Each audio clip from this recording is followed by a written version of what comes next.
Note sir. देखो अब आ रही होगी, अब बिल्कुल क्लियर आ रही है। अगर किसी की स्क्रीन क्लियर नहीं आ रही है तो वो रीज्वाइन हो जाएगा एक बार, तो और अच्छे से आ जाएगा। ठीक है, चलो स्टार्ट करते हैं हम लोग। डायरेक्ट एंड इनवर्स वेरिएशंस जो मैंने स्टार्ट करवाया था, आज भी मैं उसी को ही स्टार्ट करता हूँ। और कुछ बच्चों ने मुझे अपनी वर्कशीट भेजी है, मैं अगली क्लास में ले लूँगा उसको, वर्कशीट्स को। ठीक है, अगर इसी चैप्टर की कोई वर्कशीट है तो आप मुझे ज़रूर भेज सकते हो, मैं आज आपको करवा रहा हूँ। ठीक है, मैं एक बार आपको फिर से रिव्यू करवाता हूँ। जो बच्चे अभी ऐड हुए हैं, मैंने अभी स्टार्टिंग की है, तो ज़रा ध्यान से सुनना, समझना इसको जो मैं करवा रहा हूँ। डायरेक्ट वेरिएशंस, उसके मैं पहले 4 क्वेश्चन आप लोगों को करवा चुका था। आज 5वां क्वेश्चन मैं आपको करवाऊंगा। डायरेक्ट वेरिएशंस में क्या होता है, एक बार जरा ध्यान देना। Direct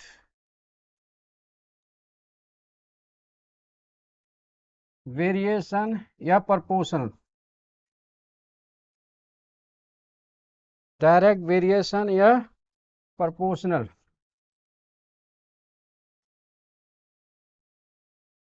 direct proportional. मेरे प्यारे बच्चों जरा ध्यान से सुनना।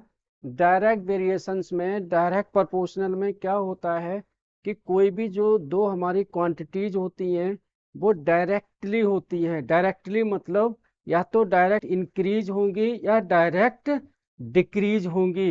सिर्फ ये चीज आपको याद रखनी है। मेरे प्यारे बच्चों, वीडियो ऑफ कर लो किसी का गलती से अगर ऑन है तो। ठीक है ना, वीडियो ऑन मत किया करो। देखो, यहाँ देखो, मैं सिर्फ ये दो क्वांटिटी हमारे पास में, क्वांटिटी वन, क्वांटिटी टू, ये है हमारे पास में A1 A2, V1 V2। Direct quantity में क्या होता है, डायरेक्ट वेरिएशंस में क्या होता है, डायरेक्ट प्रोपोर्शनल में क्या होता है कि कोई भी क्वांटिटी, कोई भी चीज या तो सेम डिफरेंस के साथ इंक्रीज होगी या फिर डिक्रीज होगी। दोनों चीजें या तो बढ़ेंगी या दोनों कम होंगी। अनीता जी, आपको आ रही है क्या वॉइस क्लियर और वीडियो क्लियर आ रहा है क्या सब बच्चों को? किसी को कोई वीडियो में कोई प्रॉब्लम तो नहीं है, ऑडियो या वीडियो में? अक्षरा जी, आपको आ रहा है सही से? यस सर, चलो। यस सर, चलो आ रहा है। चलो आ रहा है सुभाश्री जी, ठीक है। क्लियर है, वेरी गुड। चलो ऐसे ही क्लियर होना चाहिए। थोड़ा ध्यान देना। ये पहली क्लास में ले चुका हूँ, सेकंड है, लेकिन पहली का भी मैं आपको रिव्यू बता रहा हूँ कि क्या है। ठीक है, डायरेक्ट वेरिएशंस में क्या होता है कि आपकी क्वांटिटी दोनों तरफ से इंक्रीज होती है और डिक्रीज भी होती है, या तो डिक्रीज होगी या फिर इंक्रीज होगी। और इसमें जो हम करते हैं मल्टीप्लिकेशन, वो हम क्रॉस करते हैं। मल्टीप्लिकेशन क्रॉस करते हैं। ठीक है, फॉर एग्जाम्पल मैं आपको बताता हूं। जैसे हमारे पास में दो क्वांटिटी हैं, A1 A2 B1 B2, अगर दोनों हमारी इंक्रीज या डिक्रीज हो रही हैं। गौराक्षी जी, थोड़ा टाइम से आया करो। देखो, पांच जो स्टार्टिंग के जो 5 मिनट होते हैं ना, वो लेट मत किया करो सब बच्चों। ठीक है, प्लीज जल्दी आ जाया करो। ठीक है, मुहिब जी अपने आप को रिज्वाइन कर लो, फिर नहीं होगा ऐसा। ठीक है, क्योंकि यहाँ से तो क्लियर आ रही है, हमारी वॉइस भी क्लियर आ रही है, वीडियो भी क्लियर जा रही है यहाँ से। ठीक है, कोई प्रॉब्लम नहीं है। देखो, देखो यहाँ पर गौराक्षी जी टाइम से आया करो, सब बच्चों टाइम से आया करो। देखो, क्वांटिटी हमारे पास में दो है, क्वांटिटी वन, क्वांटिटी टू। अगर दोनों क्वांटिटी हमारी इंक्रीज हो रही है या डिक्रीज हो रही हैं, ठीक है, तो उसमें डायरेक्ट वेरिएशन में हम क्या करते हैं, जो डायरेक्ट वेरिएशंस होता है इसमें हम क्या करते हैं, इसमें क्रॉस मल्टीप्लाइड करते हैं। क्या करते हैं? Cross multiplied. मतलब A1 अपॉन में B1 equal to A2 upon में B2, ये B2 है। ठीक है, ऐसे क्रॉस मल्टीप्लाइड कर लेते हैं हम। A1 into B2 equal to A2 into B1। जरा ये उतार लो फार्मूला। और डायरेक्ट वेरिएशन में सिर्फ आपको इतना याद रखना है कि हमारी दोनों क्वांटिटी या तो इंक्रीज होंगी या फिर डिक्रीज होंगी। ठीक है, सो प्लीज इसको आप नोट करो, इसको जल्दी से फटाफट नोट करो आप इसको, फटाफट फटाफट नोट करो। फिर मैं एक एग्जांपल भी इसका बताता हूं कैसे होगा।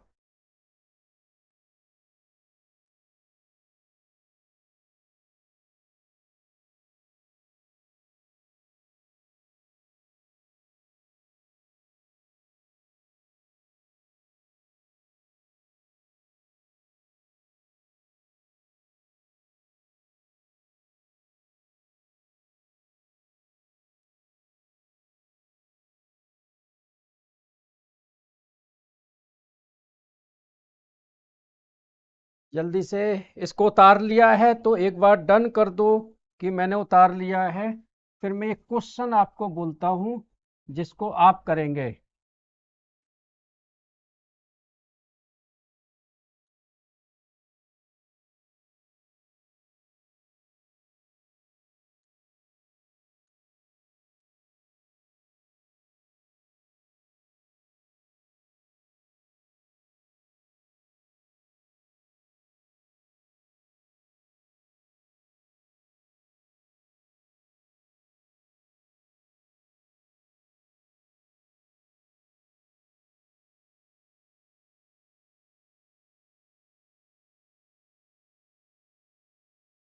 चलो आ गया आ गया आ गया, समझ में आ गया।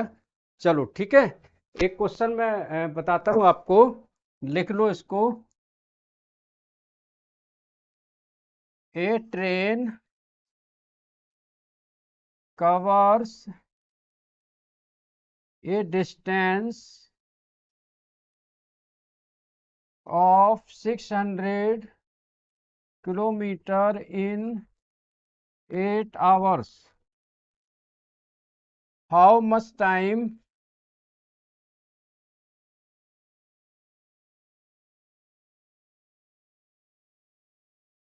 the train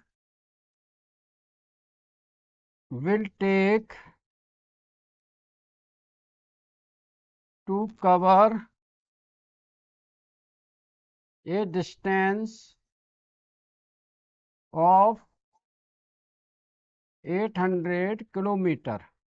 ठीक है, ये क्वेश्चन मैंने लिखा है, इस क्वेश्चन को आप उतारो। और ये क्वेश्चन हमारा डायरेक्ट वेरिएशन का है।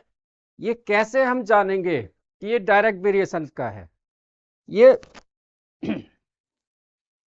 एक ट्रेन 600 किलोमीटर की डिस्टेंस कवर करने में 8 घंटे का समय लगाती है। मतलब a train take the times of 8 hours to cover the 600 kilometre distance. अगर हम डिस्टेंस 800 किलोमीटर कर देंगे, मतलब डिस्टेंस बढ़ा देंगे, तो टाइम भी तो बढ़ेगा। तो इसलिए ये डायरेक्ट वेरिएशन का है।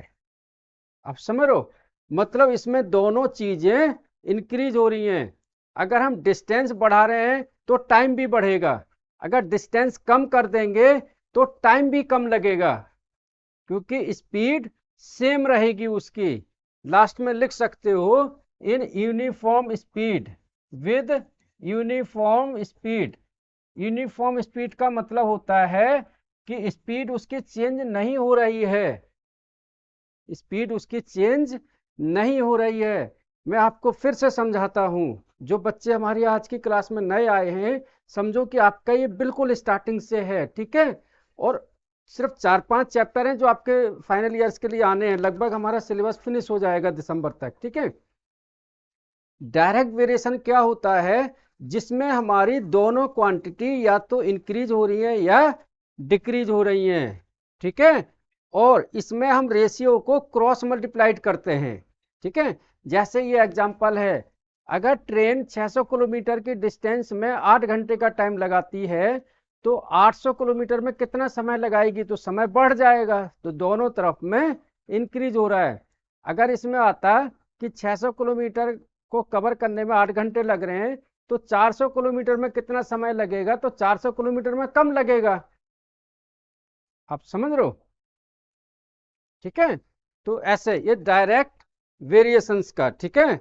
अगर हम समय डिस्टेंस घटा देंगे तो फिर समय भी कम हो जाएगा, समय भी कम हो जाएगा, ठीक है। चलो इसका कॉलम बनाते हैं, ऐसे ऊपर लिखेंगे हम डिस्टेंस, नीचे लिखेंगे टाइम, आवर्स, ठीक है। डिस्टेंस है 800 किलोमीटर, टाइम सॉरी पहले है 600, ठीक है, 600 किलोमीटर, ठीक है। टाइम कितना लगा रहा है? 8 आवर्स, ठीक है। फिर डिस्टेंस बढ़ा दी हमने, 800 कर दी, तो टाइम कितना लगेगा? हमने ले लिया x, कितना ले लिया? x। तो डायरेक्ट वेरिएशन में मैंने आपको क्या बताया था? यस, शिवांगी जी लेट आ रहे हो? हाँ ठीक है, ठीक है करवा देंगे, टेंशन मत लो, सब कुछ करवा देंगे। Very good evening. हाँ लेट मत आया करो, ठीक है। अब ये हमारा दोनों तरफ से इंक्रीज हो रहा है, तो इसलिए ये हमारा डायरेक्ट वेरिएशन है। और डायरेक्ट वेरिएशन में हम क्या करेंगे? 600 अपॉन में 8 इक्वल टू 800 अपॉन में x, ठीक है। अब x ऊपर जाएगा, 8 इधर जाएगा, 600 नीचे आएगा, तो x equal to 800 into 8 upon में 600, 0 से 0, 0 से 0, 2 3 जा 6, 2 4 जा 8, 4 8 जा 32, तो 32/3 इतना आ जाएगा टाइम, ठीक है। इसको जब हम डिवाइड देंगे तो टाइम वाला मेथड होता है वो अलग करेंगे, ठीक है। चलो ये आ रहा है समझ में, इसको उतार लो जल्दी से, फटाफट फटाफट उतारो इसको। फिर एक क्वेश्चन और दे रहा हूं आपको।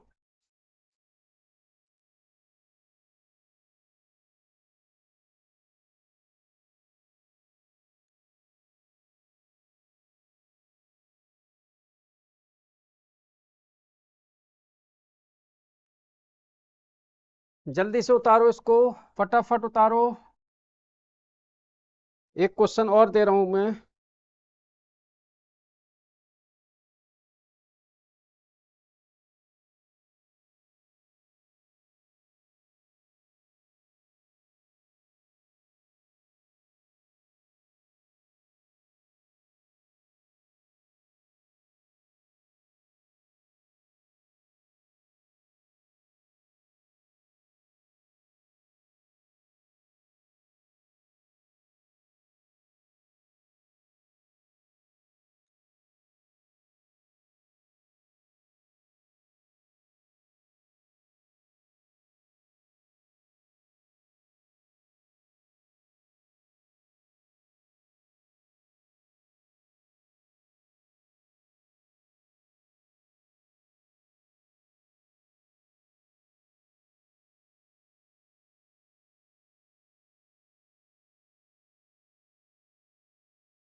जल्दी से,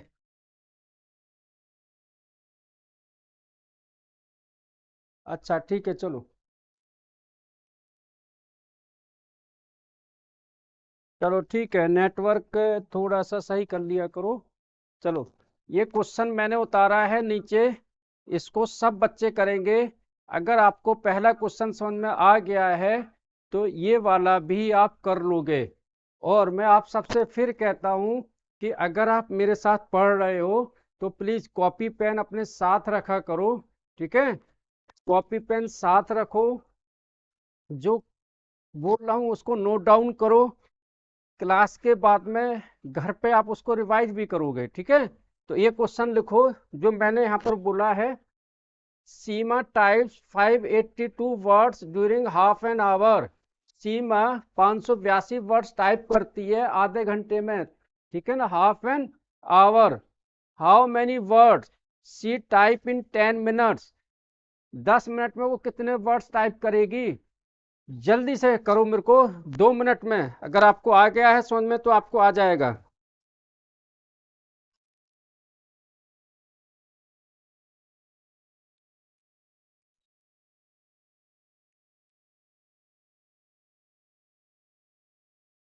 गोराक्षी जी मैंने मुंह से भी बोल दिया है।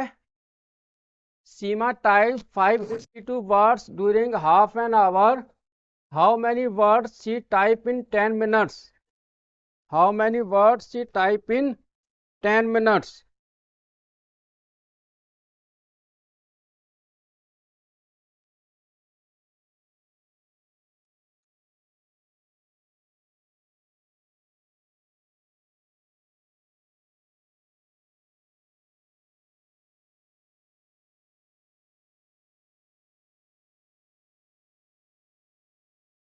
जल्दी से सभी बच्चों के आंसर आने चाहिए, सभी बच्चों के आंसर आने चाहिए।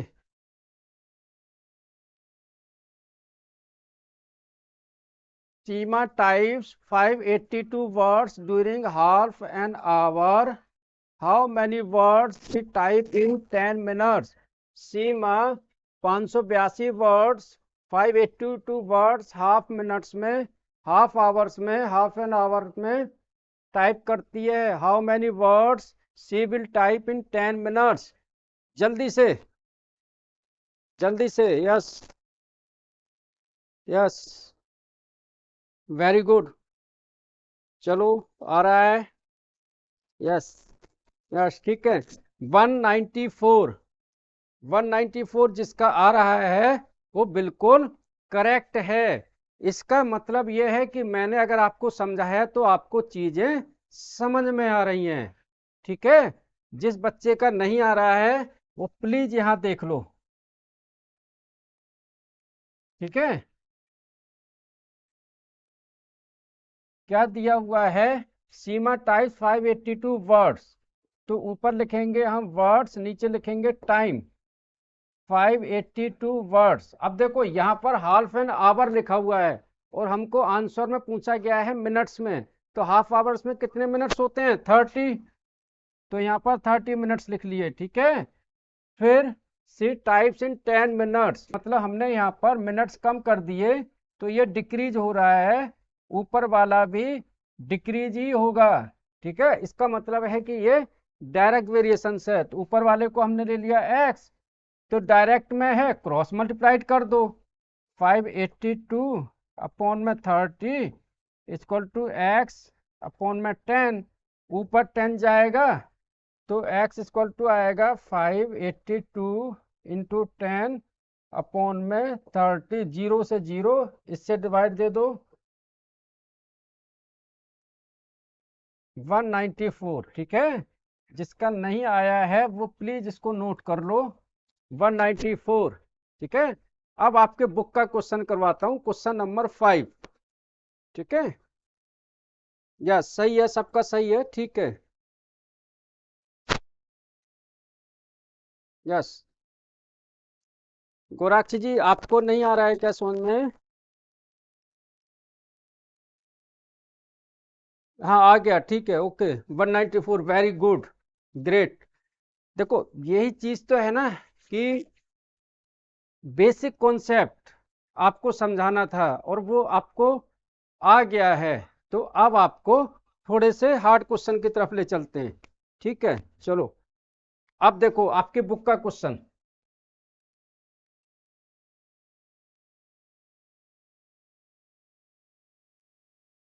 नकल मत मारना कोई बच्चों।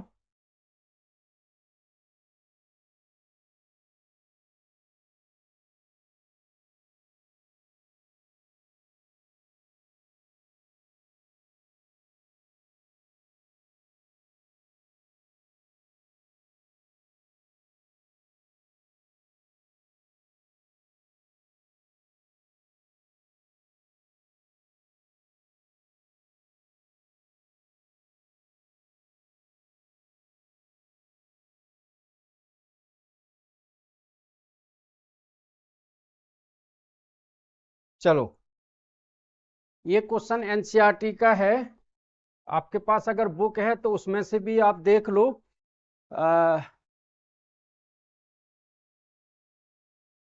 ए photograph of a bacteria enlarged 50,000 times attains a length of 5 centimeter as shown in the diagram. What is the actual length of the bacteria if the photograph is enlarged 20,000 times only? What would be its enlarged length? ठीक है। ऐसा कोई बच्चा updated version, okay, मेरे पास भी updated ही version है, कोई बात नहीं है, कोई बात नहीं है। आप इसको एक बार ट्राई करिए, अगर आपकी बुक में नहीं है तो कोई बात नहीं है, लेकिन क्वेश्चन को करो, कोशिश करो, ठीक है।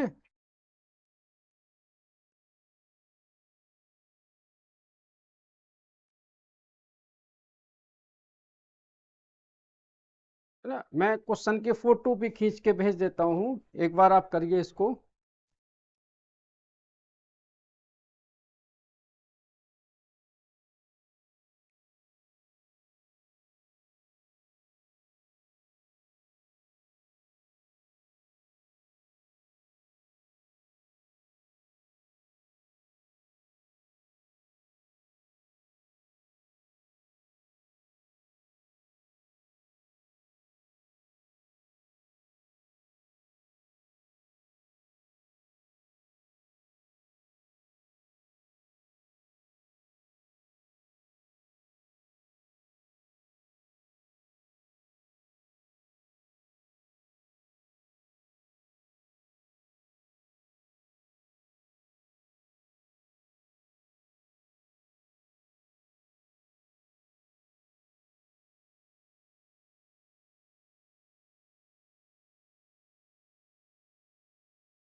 इस क्वेश्चन के दो पार्ट हैं, आप एक पार्ट करके दिखाइए, मैं बताता हूँ दूसरा, ठीक है।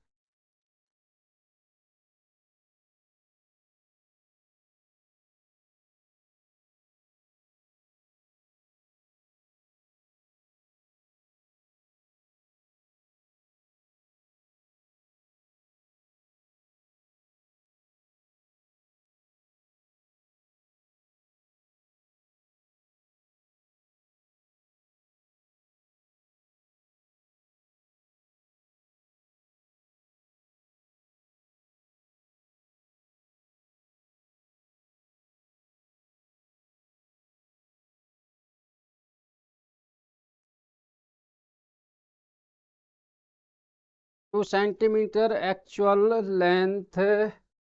चलो, अब मैं इसका आप लोगों को पहले तो मीनिंग समझाता हूँ, ठीक है। पहले तो एक सिंपल सा क्वेश्चन इसको बताता हूँ मैं, वो आप सही कर रहे हो सब बच्चे, लेकिन इसको मैं थोड़ा सा एक करवाता हूँ, इसका मतलब मैं समझाता हूँ क्या है, तब आपको समझ में आ जाएगा, ठीक है।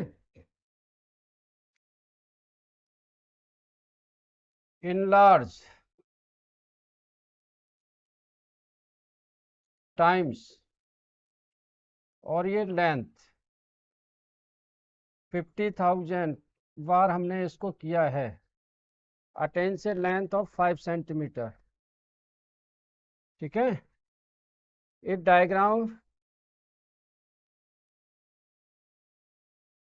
20,000, मैं डायरेक्टली पहले करता हूँ, इसको हम लेते हैं x। अब मैं आपको समझाता हूँ, सपोज करो कि ये जो मेरे हाथ में ये रबड़ है, ठीक है, ये रबड़ बहुत छोटी है, इसको क्या करता हूँ मैं, खींचता हूँ, जब मैं खींचता हूँ तो वापस वहीं चली जाती है, फिर खींचता हूँ वहीं चली जाती है, फिर खींचता हूँ वहीं चली जाती है। लेकिन मैं कई बार इसकी कोशिश करता हूँ, और जब मैं कोशिश करता हूँ तो ये थोड़ा थोड़ा थोड़ा थोड़ा बढ़ता है। तो ऐसे ही कह रहे हैं कि एक बैक्टीरिया है जिसको 50,000 बार, जब 50,000 टाइम्स जब हम उसे खींचते हैं तो उसकी जो लेंथ है वो जो आती है वो 5 सेंटीमीटर आती है, ठीक है। तो आप लोगों को आता तो है, बट क्वेश्चन का थोड़ा मतलब समझ लो कि मीनिंग क्या दिया हुआ है। ठीक है। हाँ, दिवाली ब्रेक आज से ही होगा मेरे बच्चों। कल क्लास नहीं होगी, इसके बाद सीधा आपकी क्लास होगी आफ्टर दिवाली। ठीक है। तो यहाँ समझो कि क्वेश्चन का इसका मीनिंग क्या है वो समझो।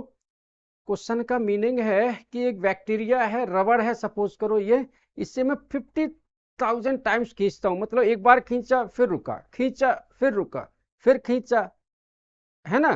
तो ये जब 50,000 बार खींचा जाता है तो 5 सेंटीमीटर की लेंथ मिलती है। अगर इसको 20,000 बार किया जाएगा तो कितनी लेंथ आएगी, तो वो ऐसे। ठीक है। अगर ये करेंगे तो यहां पर क्या हो रहा है, डिक्रीज, और यहां नीचे भी क्या होगा, डिक्रीज। क्यों होगा, क्योंकि जितनी कम बार करेंगे उतनी लेंथ कम आएगी, तो सीधा क्रॉस मल्टीप्लाइड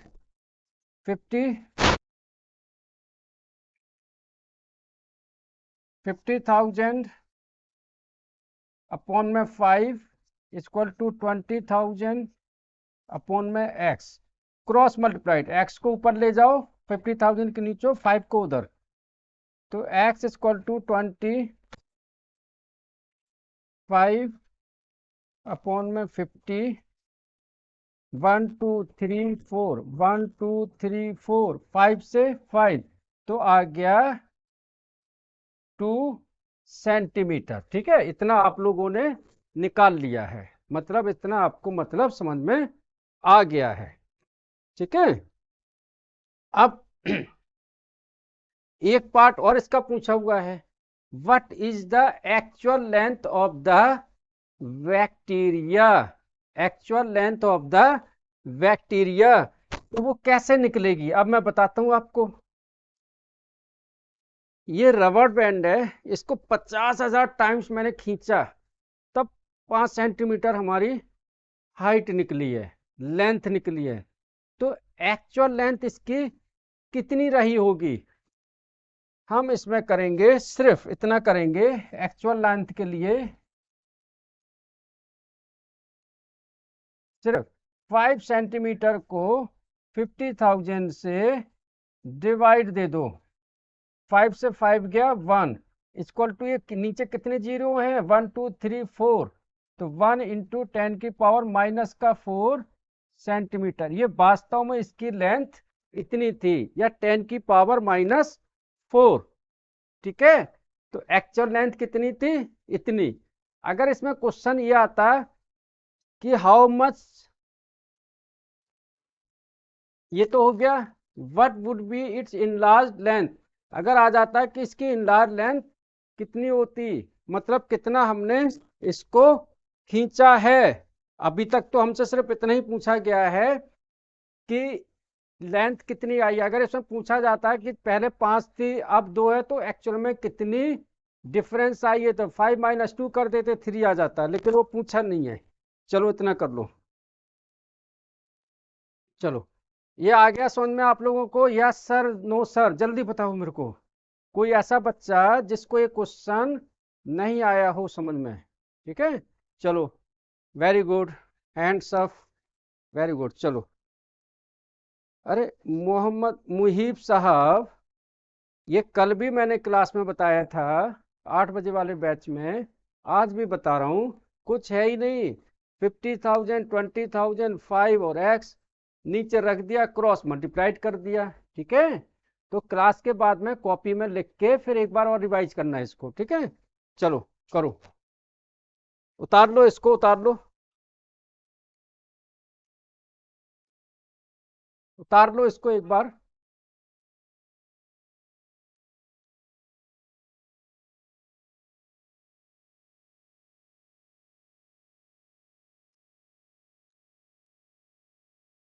चलो डन। नेक्स्ट वाला question,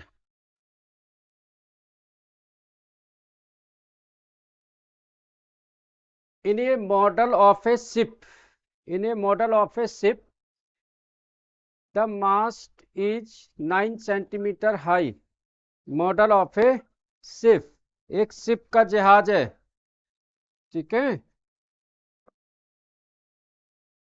In a model of a ship, the mast is 9 centimeter high, while the mast of the actual ship is 12 meter high. If the length of the ship is 28 meter, how long is the model ship? आप सिर्फ ये question उतार लो, मैं समझाऊंगा इसको, ठीक है? सिर्फ क्वेश्चन उतार लो आप, बस क्वेश्चन उतार लो तो मुझे डन करके भेजना, मैं समझाऊंगा इसको, ठीक है?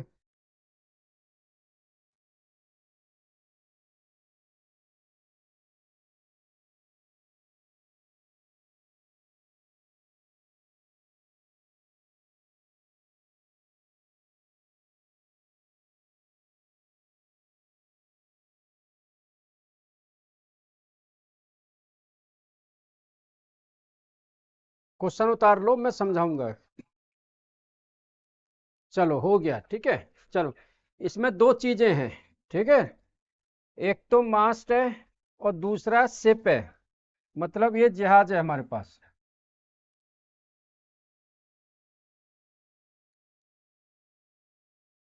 ये पानी वाला जहाज है, ठीक है ना? इसकी लेंथ एक्चुअल में कितनी है वो दे रखी है 28 मीटर, ठीक है, गिवन। मैं क्वेश्चन ही लिख देता हूं वैसे करके।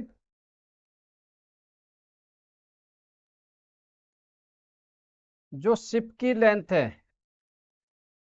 और नीचे मास्ट की लेंथ, एक्चुअल में जो शिप की लेंथ है वो है 28 मीटर, और इसके साथ जो लेंथ आ रही है वो आ रही है 12 मीटर, ये है, ठीक है?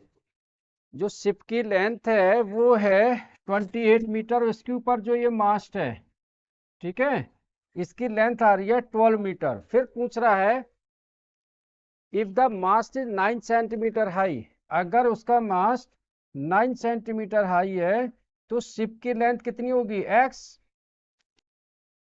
ठीक है, कितनी होगी? एक्स। तो इसे उतार लो जरा क्वेश्चन को, और क्रॉस मल्टीप्लिकेशन करके कराओ जरा जल्दी से।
जहाज में जो मास्ट होते हैं वो खंबे होते हैं।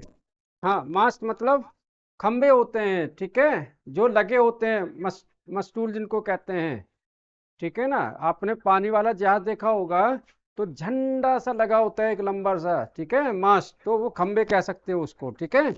चलो, हाँ अक्षरा जी, क्वेश्चन का मतलब ये है कि एक शिप है जिसकी लेंथ है 28 मीटर, जो उसके ऊपर मास्ट लगा हुआ है, मतलब ये खंबा लगा हुआ है, इसकी लेंथ है 12 मीटर, ठीक है? अगर मास्ट की लेंथ 9 सेंटीमीटर है, 9 सेंटीमीटर है, तो शिप की लेंथ कितनी होगी? 9 मीटर है या सेंटीमीटर? या सेंटीमीटर है, 9 सेंटीमीटर है, याद रखना। आप लोगों ने सेंटीमीटर या मीटर को चेंज नहीं किया है, ठीक है? चलो, आंसर क्या आ रहा है आप सबका? 21। 21 तो ठीक है, आपने किस में लिखा है, सेंटीमीटर या मीटर में? चलो अब मैं करता हूं इसको। 28 मीटर अपॉन में 12 metre equal to X upon में 9 सेंटीमीटर, ठीक है? अब देखो 28, 1 मीटर में कितने सेंटीमीटर होते हैं? 100। 12, 1 मीटर में कितने सेंटीमीटर होते हैं? 100। और ये 9 ऊपर मल्टीप्लाइड होगा, 9 ये भी सेंटीमीटर हो गया, ठीक है, इक्वल टू एक्स। 100 से 100 कट गया 4 के टेबल से, 4 3 जा 12, 4 7 जा 28, 3 3 3 जा 9, तो 3 और 7 हो गया 21 सेंटीमीटर। तो आंसर आ गया 21 सेंटीमीटर। बस ये है, इतना सा है क्वेश्चन, देखो कितना बड़ा है और आंसर इसका कितना छोटा सा है। अक्षरा जी आया समझ में आपको? बाकी बच्चों को आया है क्या समझ में?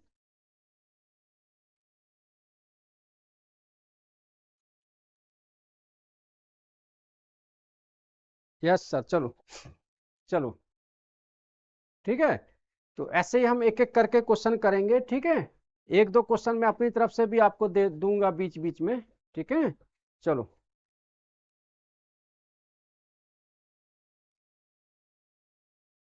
अब करते हैं क्वेश्चन नंबर 7। चलो पढ़ो, आपके बुक में भी है ये, और क्वेश्चन को एक बार पढ़ लो। अगर कर सकते हो तो 3 मिनट का टाइम है आपके पास में, एक बार करके देखो। Suppose 2 kilogram of sugar contains 9 into 10 की power 6 crystals. How many sugar crystal are there in 5 kg of sugar, 1.2 kg of sugar. बहुत आसान है, अगर हम अब तक क्वेश्चन कर रहे हैं तो ये भी कर लेंगे। तो जल्दी से ट्राई करो, कौन कौन सा बच्चा करेगा ट्राई? यस जल्दी से।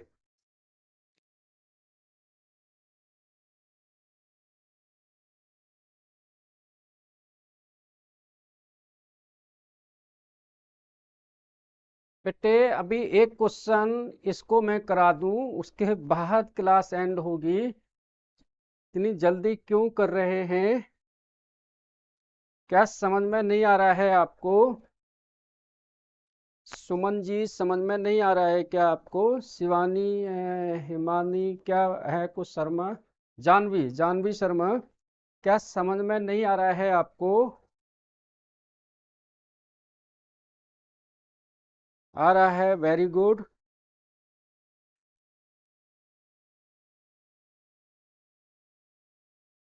चलो ये क्वेश्चन जो दिया हुआ है मैं इसकी फोटो खींच के भी आपको भेज देता हूँ। क्वेश्चन दिया हुआ है उसकी फोटो भी मैं खींच रहा हूँ, और ये लास्ट क्वेश्चन है आपका, बाकी के क्वेश्चन आप कर लेना घर से।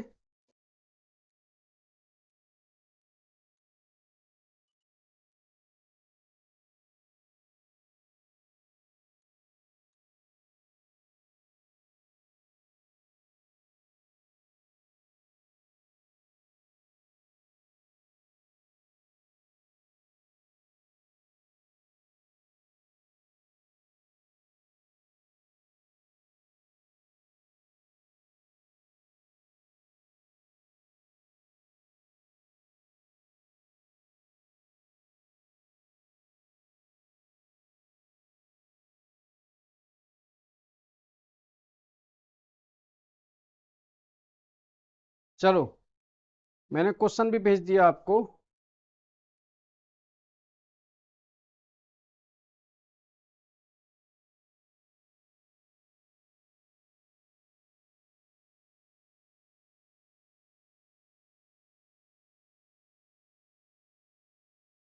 देखो क्वेश्चन का फिर से मैं समझा देता हूँ।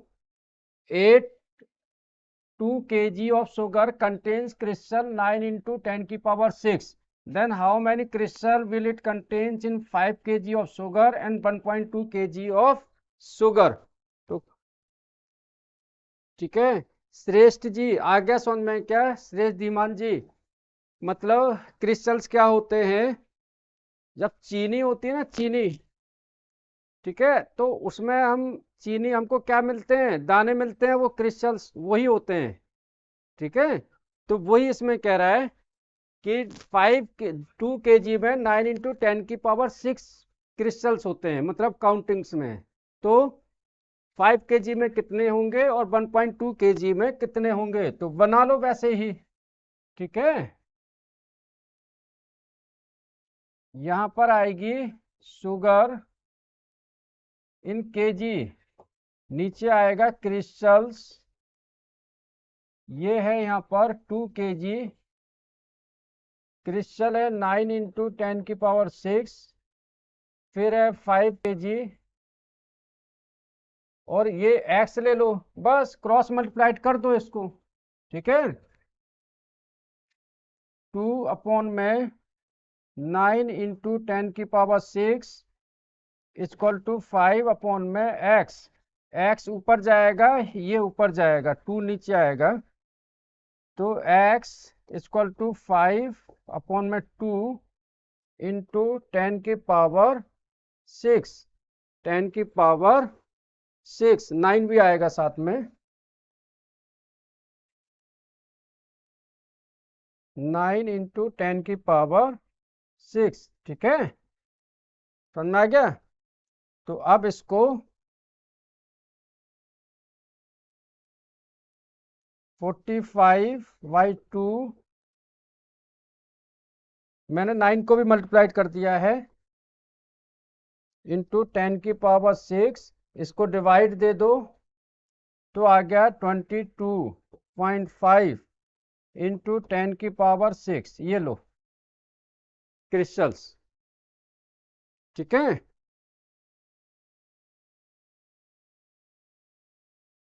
ठीक है। और अगर पॉइंट को हम लेफ्ट साइड में लेके आते हैं, तो ये यहाँ पर एक जीरो और बढ़ जाएगी, तो हो जाएगा 2.25 इंटू 10⁷ क्रिस्टल्स। ठीक है, बस बोलो, आया समझ में आप लोगों को? Yes sir, very good. उतारो इसको, इसका सेकंड पार्ट आप करो, 1.2 kg ऑफ शुगर वाला, जल्दी से 1.2 kg ऑफ शुगर वाला, जल्दी से करो।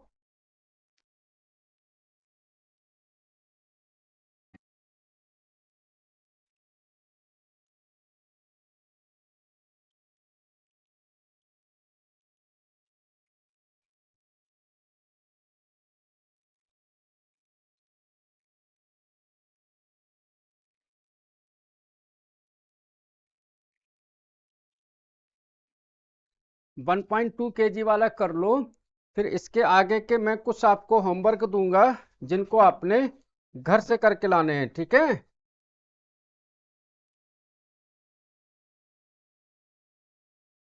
और इसके बाद आपकी क्लास सीधा दिवाली के बाद होगी। और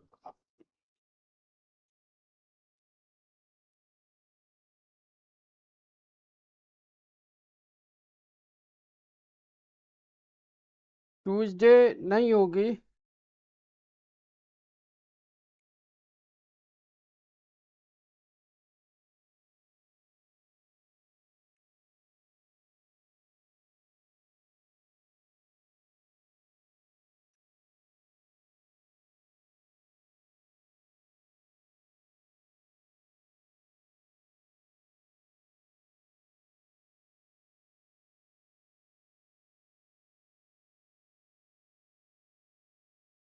और आप सबसे मैंने पहले भी कहा था, अभी भी कह रहा हूँ, क्लास आपकी बहुत अच्छी चल रही है। हाफ ईयरली लगभग बच्चों के फिनिश हो गए हैं, नेक्स्ट यूनिट टेस्ट आने वाला है, और हमारा भी सिलेबस लगभग फिनिश हो जाएगा। तो आप लोग सिर्फ सिलेबस भेज देना, अपने मार्क्स भेज देना, बच्चों के कितने कितने आए हैं, मैं उस तरीके से उसको प्लान करूँगा।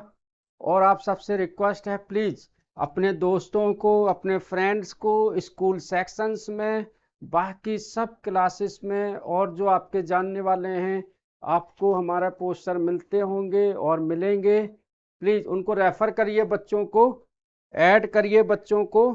ठीक है, अपने साथ में और बच्चे लेके आइए। और मैंने आपके लिए ऑफ़र भी, दिवाली का ऑफ़र चल रहा है, जो बच्चा 2 बच्चे लेके आता है अपने साथ में, उसकी 1 मंथ की फ़ीस माफ़ हो जाती है। ठीक है, चलो। Yes yes. 5 मिनट भी खत्म हो गए। चलो, वेरी गुड।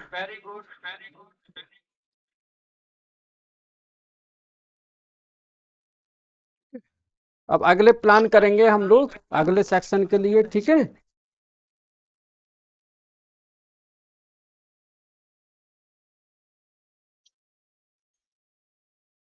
हाँ, वर्कशीट करवाएंगे, आपकी वर्कशीट मिल गई है, नेक्स्ट क्लास में उसी को डिस्कस करेंगे हम लोग, ठीक है। हाँ, करेंगे, ठीक है। और दिवाली मनाना, सेलिब्रेट करना अच्छे से, ठीक है। और प्लीज बच्चों को रेफर करना क्लासेस के लिए। ठीक है, चलो। ठीक है, हैप्पी दिवाली सबको। आपको भी बहुत बहुत शुभकामनाएं। ठीक है, ठीक है। आप सबको भी बहुत बहुत शुभकामनाएं, ठीक है। और जरूर अपने रिलेटिव्स में, रिश्तेदारों को जरूर ये भेजना, ठीक है। एक, हाँ।